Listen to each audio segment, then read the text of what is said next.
This YouTube channel does not promote any violent, harmful, or illegal activities. All content provided by this channel is meant for an educational purpose only.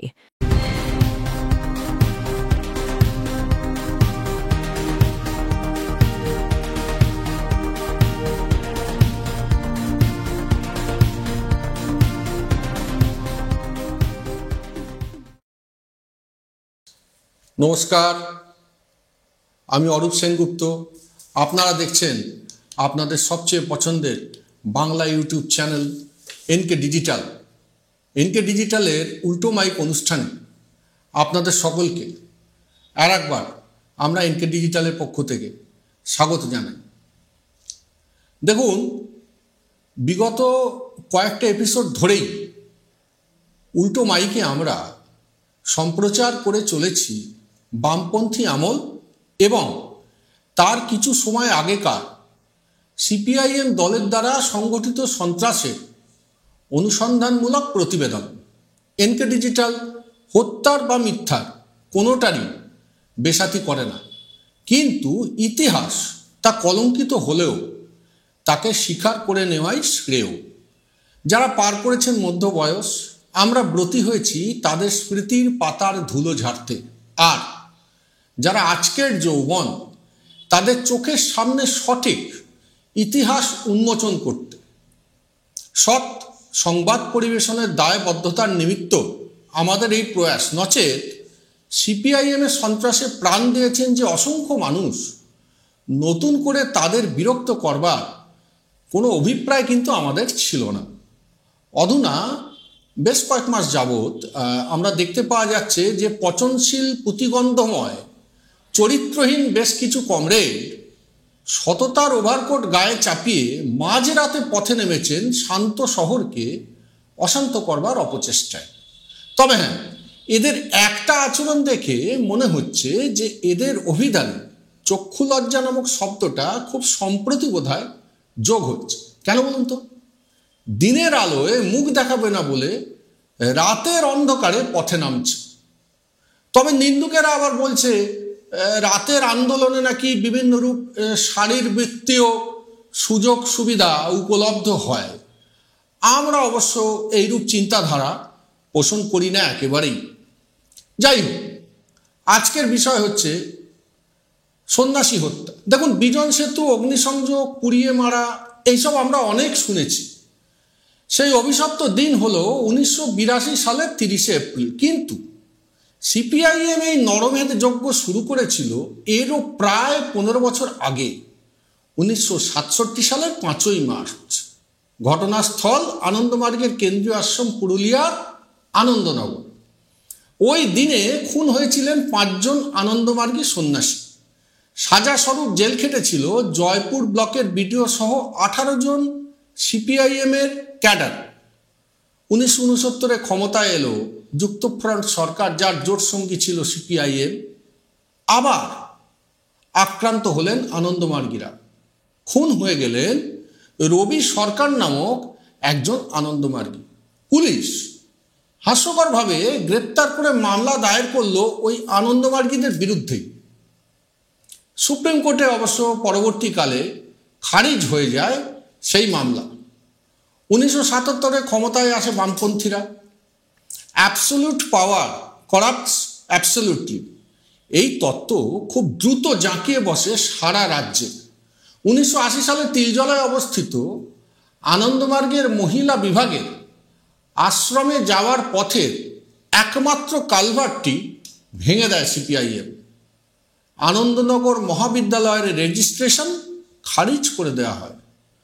1982 সালের 1 জানুয়ারি তিলজলার আশ্রম আক্রমণ করেন CPIM. এরপরে আসে 30শে April 1982, সেই অভিশপ্ত সকাল, যেই দিনে প্রাণ বাঁচিয়ে পালাবার সমস্ত পথগুলোকে অবরুদ্ধ করে দিয়ে সিপিআইএম সংগঠিত করেছিল এক নারকীয় সন্ত্রাস। এইখানে আমরা নিয়ে নেব একটা ছোট্ট বিজ্ঞাপন বিরতি। সঙ্গে থাকবেন, ফিরে আসছি খুব শীঘ্রই। জয়গুরু রত্নভান্ডার জ্যোতিষ সেবা। এখানে গোল্ড মেডেলিস্ট জ্যোতিষী বসেন। হাই কোয়ালিটির আসল গ্রহরত্ন সবচেয়ে কম দামে এখানে পাওয়া যায়। স্থান বেলঘড়িয়া রানীপার্ক বটতলা 2 নম্বর রেলগেটের নিকটে। 9681345722 এবং 9007778922। Found Kolkata's first ever sweet shop serving so unique items like Dab Malai Curry, Motichur Truffle, Gajor Borfi, Dab Kalakand, and I had to try them. শুধু তাই নয়, শক্তিগড়ের ল্যাংচা, বর্ধমানের সীতাভোগ, মালদার পোস্তকদম, বহরমপুরের ছানা বড়া, এগুলো সবকিছু খেতে হলে আর এত দূরে যেতে হবে না। সুন্দরিনী ন্যাচারালসে পেয়ে যাবে পশ্চিমবঙ্গের বিখ্যাত 10টা জেলার মিষ্টি all under the same roof. এদের বেস্ট সেলার্স কচি ডাবের শাঁস দিয়ে বানানো ডাব মালাইকারি আর কলা পাতায় মোড়া গুড়ের সন্দেশ পাতুরি আর আ মাস্ট ট্রাই।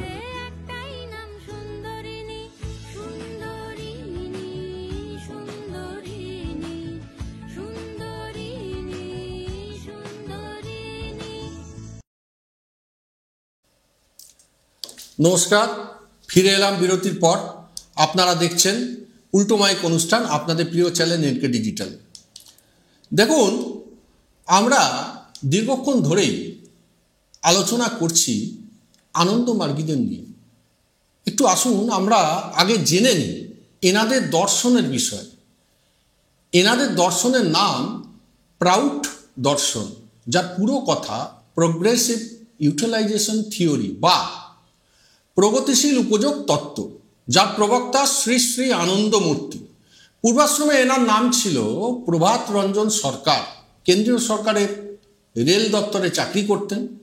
জীবন উপভোগ করতেই পারতেন নিশ্চিন্ত আরামে, কিন্তু তিনি তা করেননি। তিনি চালু করেন এই প্রাউড দর্শন, যার মূল কথা হলো মানুষের সেবার মধ্যে দিয়ে ঈশ্বর পাওয়া যায়।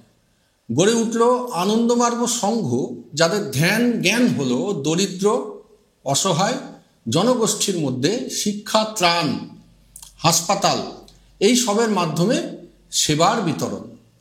অথচ কি আয়রনি অফ পলিটিক্স দেখুন, এই জ্ঞানের কথা এইগুলো বলেই 1977-এ ক্ষমতায় এলো বামফ্রন্ট, আর মন্ত্রের সাধন কিংবা শরীর পাতন মন্ত্রে দীক্ষিত ওই মানুষগুলোকে জ্যান্ত পুড়িয়ে মেরে দিল। এইবারে আমরা চলে আসব ঘটনার দিনের সকালে, অর্থাৎ 30শে এপ্রিল 1982 সকাল 7টা। তখনও তৈরি হয়নি ইস্টার্ন মেট্রোপলিটন বাইপাস। তিলজলা যেতে গেলে তাই বিজন সেতু এবং বন্ডেল গেট হয়েই যেতে হতো। বিজন সেতুর কাছে ওই সময় এসে পৌঁছালো কয়েকটা ট্যাক্সি, যার মধ্যেকার যাত্রীরা সবাই গেরুয়াধারী সন্ন্যাসী এবং এই প্রাউড দর্শনে বিশ্বাসী। পুরুষ এবং নারী উভয়ই ছিলেন এই ট্যাক্সিগুলোতে। কমলাসানন্দ অবধূত, কৃপ শিবানন্দ অবধূত, আত্মসেবানন্দ, হাসি দেবী, এরা সকলে যাবেন তিলজলার আশ্রমে। কিন্তু বাদ সাধল একদল যুবক। তাদের হাতে লোহার রড, ছোড়া, অ্যাসিড প্রভৃতি সমাজতান্ত্রিক বিপ্লবের উপকরণ সমূহ, আর মুখে মার্ক্সীয় কায়দায় অশ্রাব্য গালিগালাজ। এদের নেতৃত্বে যিনি ছিলেন তার নাম বাবলু। আমি পরে এনার নাম বলবো আর একবার। হঠাৎ ওই সন্ন্যাসী এবং সন্ন্যাসিনীদের গায়ে মাথায় রডের আঘাত করে রক্তাক্ত করলো তারা। গায়ে ছিটিয়ে দিল অ্যাসিড, তারপরে পেট্রোল ঢেলে দেওয়া হলো সারা গায়ে। সিপিএমের হারমাদদের বেধড়ক প্রহারে জ্ঞান হারালেন অবধূতিকা আনন্দ প্রচেতা। কিন্তু সংজ্ঞাহীন হবার ঠিক পূর্ব মুহূর্তে তার কানে গেল ওই উন্মত্ত হারমাদদের আস্ফালন। তোরা সিপিআইএমের পেছনে লাগিস? এত সাহস তোদের? এখান থেকে যাব তিলজলা উড়িয়ে দেব। তা কি ওড়ালেন উন্মত্ত হারমাদেরা? আসুন আমরা একটু জেনে নিই। তারা কি উড়িয়েছিলেন শ্রেণীহীন সমাজের জয়ধ্বজা? আগে না, ওরা অবধূতিকা আনন্দ প্রচেতার গায়ে আগুন ধরিয়ে দিল। জীবন্তই পুড়তে লাগলেন ওই সন্ন্যাসিনী। অবধূত কমলেশানন্দ আসছিলেন ট্যাক্সিতে সদাব্রতের সাথে। উন্মত্ত হারমাদরা টেনে হিঁচড়ে নামালো দুজনকে। দৌড়ে পালাতে গেলেন সদাব্রত রেল লাইনের ধার দিয়ে, বন্ডেল গেটের দক্ষিণ দিক দিয়ে। রড দিয়ে মাথা ফাটিয়ে দিল হারমাদরা, আগুন লাগিয়ে দিল সদাব্রতর শরীরে, কিন্তু প্রাণে বেঁচে গিয়েছিলেন সদাব্রত।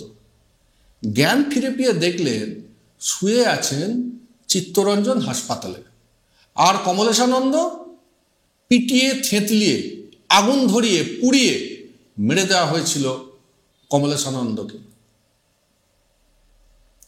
একটু অনুধাবন করুন আপনারা। এরপরে আক্রান্ত হলেন ভবপিত্রানন্দ, আরও কয়েকজনকে সাথে নিয়ে তাই নিয়ে আসছিলেন। দয়াময় ব্রহ্মচারী প্রাণে বাঁচলেন কোনো ক্রমে। একটা গেঞ্জি কারখানায় ঢুকে পড়েছিলেন, পরে সাধারণ পোশাকে ওই কারখানা থেকে তিলজলার আশ্রমে তিনি পৌঁছন শ্রমিকদের সাহায্য নিয়ে। ঈশ্বরের অসীম কৃপায় আক্রান্ত হয়েও প্রাণে বেঁচে গিয়েছিলেন অবধূতিকা আনন্দ সুধা, দয়াময় ব্রহ্মচারী, ভবপিত্রানন্দ, সদাব্রত ব্রহ্মচারী, এদের মতো কয়েকজন আনন্দমার্গী। কিন্তু নারী ও পুরুষ মিলিয়ে সেদিন হারমাদরা কেড়ে নিয়েছিল 18 জনের প্রাণ। এতগুলো নিরীহ প্রাণের দায়ভার কচি কমরেড বলো, জবাব কে দেবে? তার জবাব কে দেবে? এতগুলো প্রাণের দায় কে নেবে? এইবারে মন দিয়ে শুনবেন একটু। মোট 5টা এফআইআর দায়ের করা হয়েছিল এই নারকীয় হত্যালীলার। তিলজলা থানায় 2টো, কেস নম্বর 36/82 এবং 37/82। কসবা থানায় 1টা, 37/82। শিয়ালদা জিআরপিতে 2টো, 34/82 আর 35/82। খুবই মন দিয়ে শুনবেন কমরেডস। এখন যা বলছি সবই আপনাদের বাপ কাকাদের কুকীর্তির দলিল। যদি একটুও মনে হয় যে আমি মিথ্যা তথ্য দিয়ে কথা বলছি এই চ্যানেলে, তাহলে চলুন বন্ধু, রাতের দখল, টাকা তোলা, শরীরচর্চা, এইগুলো এখন মুলতবি রেখে যাই বরং আপনাদের পূর্বসূরি কয়েকজনের কাছে। যদি মৃত্যুর হিসাব নেওয়ার সততা থাকে, তবে সেটা শুধুই অভয়ার জন্য কেন হবে? ওই সন্ন্যাসী, ওই সন্ন্যাসিনী, ওনারা কি মঙ্গল গ্রহের বাসিন্দা? ওনারা পাবেন না বিচার? সেটা কেউ পাবে আর কেউ পাবে না কমরেডস। তা হবে না, তা হবে না। বিচার সবাইয়ের জন্য। আপনারা তো সৎ, নির্ভীক, নীতিনিষ্ঠ মানুষজন।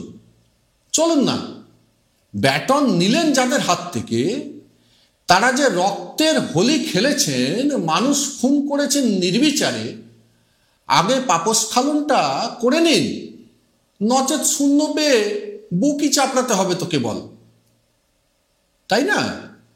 আসুন এইবারে আপনাদের সুবিধার্থে আপনাদের একটু ধর্তাই দিই।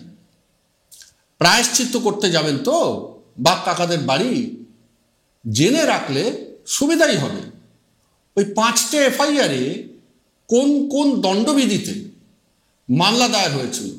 147, 148, 149, 35, 326 এবং 302 এবং 307 ধারায়। কমরেডস, যে ধারা ধারা বিশুদ্ধ ধারা গাইতে গাইতে পায়ের তলায় স্পর্শে দিয়ে সরে পড়বেন, তা হবে না। এ হলো আইনের ধারা। অভিযোগ কাদের বিরুদ্ধে? আপনাদের সুবিধার্থে কাদের বিরুদ্ধে অভিযোগ সেটাও আমরা জানিয়ে দিচ্ছি এনকে ডিজিটালের পক্ষ থেকে।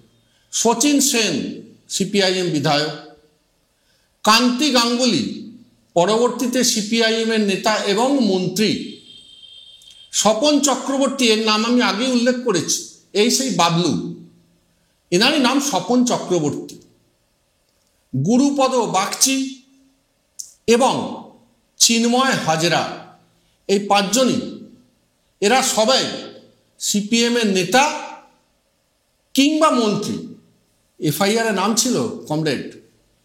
আমাদের কেউ জেলে নেই, আস্ফালন করছেন, জবাব দিতে হবে তো। একটা কেস, মাত্র একটা, শিয়ালদা জিআরপিটা, আমরা বয়ানটাও তুলে দিচ্ছি রাত দখলকারীদের সুবিধার্থে। আসলে কি জানেন, ভ্রান্ত নীতি, বিধানসভায় শূন্য, মানুষ ছুঁড়ে ফেলে দিয়েছে। তারই মধ্যে অনেক দিনের পর আবার সেই পুরাতন শারীরবৃত্তীয় আদিমতার ছোঁয়া পেয়েছেন। সেই বানতলা, সেই ধানতলা, সেই সুবল বাগচি, আহা কি দিন ছিল আমার গেছে যেদিন, একেবারেই কি গেছে, কিছুই কি আর নেই গো বাকি, গা ভাসিয়ে দিয়েছেন একেবারে। আসুন সেই বয়ান পড়ে বাস্তবে রুক্ষ জমিনে একটু কদম রাখুন কমরেডস। শুনুন শিয়ালদা জিআরপিতে বয়ান কি ছিল আমি বলছি। আমি আব্দুল মজিদ বালিগঞ্জ জিআরপিতে যুক্ত আছি। অদ্য সকাল অনুমান 7টার সময় 224 পিপিতে আসিয়া খবর দেয় যে বালিগঞ্জ স্টেশনের প্ল্যাটফর্মে খুব মারামারি হইতেছে। আমি প্ল্যাটফর্মে ছুটিয়ে আসি এবং দেখি যে প্রায় 1200 থেকে 1400 লোকের এক উত্তেজিত জনতা হাতে লাঠি, ইট এবং পাথর লইয়া একজন গেরুয়া পরা লোককে খুব মারিতেছে। অনুমান সকাল 8টার সময় HC-17 বিশ্বনাথ ঘোষ দেখিল যে একটি মহিলা যাহার পরনে গেরুয়া বসন ছিল, জনতা তাহাকে মারিতে মারিতে ধাওয়া করিয়া আসিতেছে। উক্ত মহিলাকে অজ্ঞান অবস্থায় শিয়ালদাহ থানায় পৌঁছাইয়া দেন।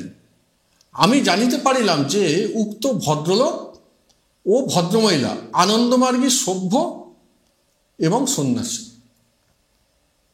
আরও আছে, আরও নেতা মন্ত্রী কে কি বললেন, কিভাবে তারা বাঁচালেন হারমাদদের, কেস ধামাচাপা দেওয়া যাতে কিনা নোবেল পাবে সিপিএম, সব নিয়ে আসব পরবর্তী ও শেষ অধ্যায়, সন্ন্যাসী হত্যা শেষ অধ্যায়, আনন্দমার্গী শেষ অধ্যায়। কিন্তু একটা কথা অবশ্যই বলবো, মানুষ কিন্তু কিছু ভোলেনি কমরেডস, তাই আপনারা শূন্য আর ভুলবেও না, অর্থাৎ আপনারা সেই শূন্যই থাকবেন। আজকে এই পর্যন্তই, আবার আসবো পরবর্তী দিনে উল্টো মাইক অনুষ্ঠানে। দেখা হবে আপনাদের সাথে, ভালো থাকবেন, নমস্কার।